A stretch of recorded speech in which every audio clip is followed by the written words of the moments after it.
Okay, what's up guys? Ngayon, quick reviews lang tayo sa ating bagong CVT upgrade para sa Easy Ride 150N. Ito guys, meron tayong racing clutch bell. Guys. Mabigat siya. So far, tingin ko mukha namang okay at meron siyang linya sa loob. Ewan ko lang kung makikita ninyo. Pakita ko na lang pagka in-install ko na sa ating motor.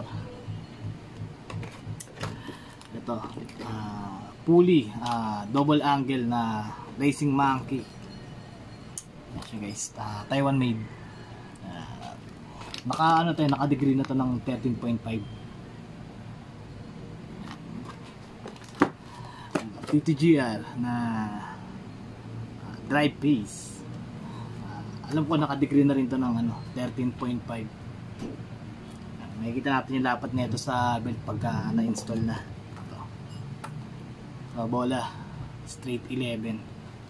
Swak to pa dun sa spring na nakakabit sa motor ko. Kasi nakakabit sa akin is 1K center spring sa clutch, then 1.5 sa 1.5 RPM yung center spring ko, then 1K RPM yung clutch spring.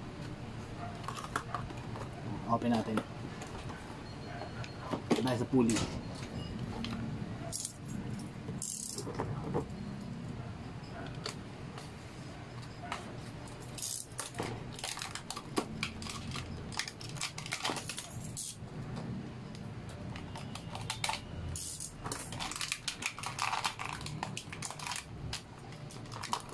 Ay, pabukas.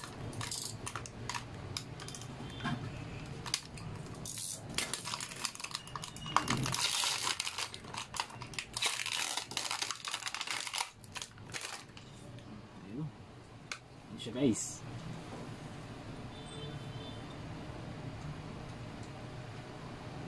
Ayan, ito yung loob niya. Check natin, lagyan ng bola. Maganda yung slide.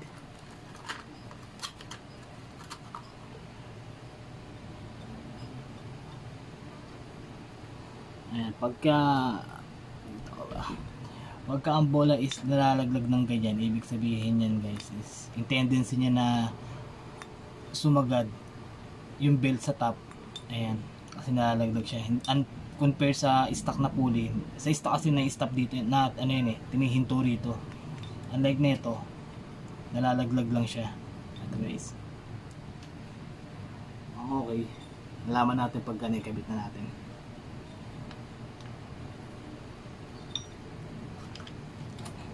Itong drive pace natin kung maganda. Ilan tayo gagamit ng TTGR na brand.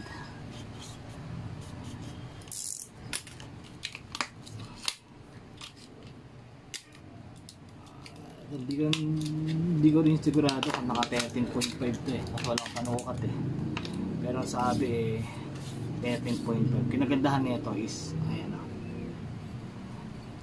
ayan na siyang built-in na washer, kaya medyo nakaangat siya. Kita ba? Pero parang 13.5 naman yung degree. Halos pareho lang. Ikita natin performance na ito pag naikabit ko na. Ito, bell. Ito ang kulay.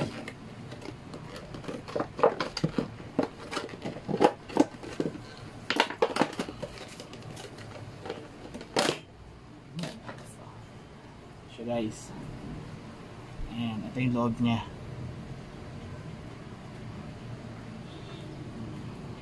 So ayun, update ko kayo pagka naikabit ko na ito sa aking TR150T.